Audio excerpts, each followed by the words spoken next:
Before I let you go, Lamar Jackson had a tweet where he congratulated Orlando Brown Jr. for getting the contract with the Bengals. Then he says, when this is all said and done, I feel bad for the rest of the other 31 teams. What's he saying in this tweet? Seems like Lamar, and I did not see that tweet, but certainly seems like that's the message of if you're not the team that gets me, you're going to regret it. It still remains to be seen, Dan. And I know that there's a lot of people who have brought up collusion, have even suggested racism, have suggested a variety of different reasons why nobody's willing to just go out. You know, people say he's just sitting there. Lamar Jackson, MVP, is just sitting there. Think of it this way. And I had a lot of conversations yesterday in particular with people with different teams who potentially could be in that market. And it's not to say, and in no way am I saying nobody should go out and try to get one of the dynamic players within the NFL, but it has to be a specific situation.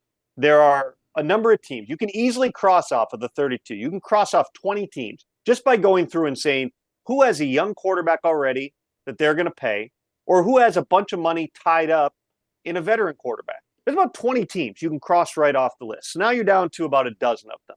You've got teams that either may have a quarterback who they're going with for now, or they have some money invested.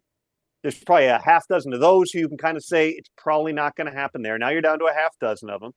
And you need to figure out, it's not just go get the quarterback. This isn't fantasy football. It's not Madden.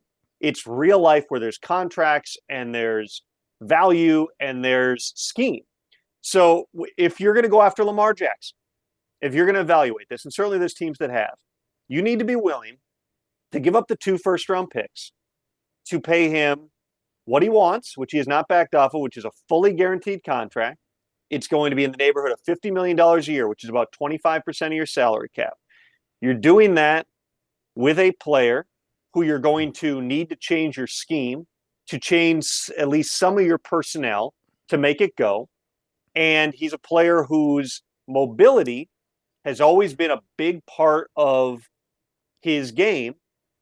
And he suffered consecutive lower body injuries that have ended his season. Speed, mobility, those are by definition depreciating assets. In other words, those injuries are something real to consider that teams absolutely look at. It's not to say that means Lamar Jackson's never going to be MVP caliber Lamar Jackson again. I think we can agree, Dan, when you watch him, when he's healthy, when he's on the field, he's pretty good. He's pretty fun to watch. But also, you can cite the passing efficiency and the explosive plays. Well, big part of the reason he has that is because when the quarterback is a run threat, it changes the numbers on the defense. You have to account for the quarterback as a runner. It changes how defenses can play. You're going to see more specific types of coverages, and the picture is going to be clearer on the back end where you're going to have those opportunities. Lamar absolutely has gotten better as a passer. He's absolutely an unbelievably dynamic runner. But are you willing to make that type of investment? And remember, too, you do have limited resources in terms of building your team.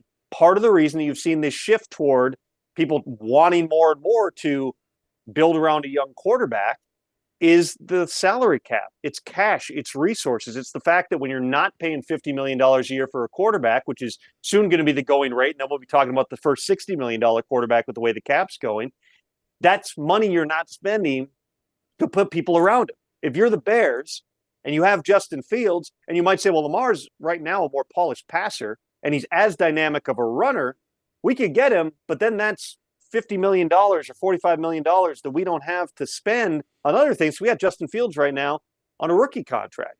Those are all the things that you have to evaluate here in terms of the value of the position, in terms of the value of the player. And that's not a slight to Lamar, and that's not collusion, and that's not racism. It's the reality of team building in the modern NFL, where you're going to be hard-pressed to find teams that have had a great deal of success after committing 20% plus of their salary cap to a single player. The Chiefs are doing it with Patrick Mahomes on a unique deal. They paid him $60 million over the first 3 years, and it's a long-term contract that gives him a lot of flexibility. And that was the intention when he did that contract. Most quarterback contracts are not like that. There is a cap and a cash impact on you. That's going to influence things in terms of Lamar Jackson. And there's some fascinating conversations that can be had, particularly if in the coming weeks here, as you're seeing these chairs get filled around the league, Lamar does not have an offer sheet then your attention starts to be turned to what does he do with a $32 million franchise tag? Does he go back to Baltimore? He potentially could stay away all the way until I believe it's week 10, that he could still sign an offer sheet with the team and then show up at that point. That would seem, for a guy who played for 1.7 in 2021 and 23 million, I believe it was, in 2022, an odd strategy to suddenly start giving up all those millions of dollars. But at the same time, if Lamar had an agent, that agent would have advised him 2 years ago, you're not stepping on the field for 2021 at 1.7 million. He's already given up tens of millions of dollars, and he's got to evaluate now, do you continue to go down that path, or do you take the best offer you can possibly get, even if it's not fully guaranteed, whether that's from the Ravens, who have been trying for a couple of years, or potentially someone else?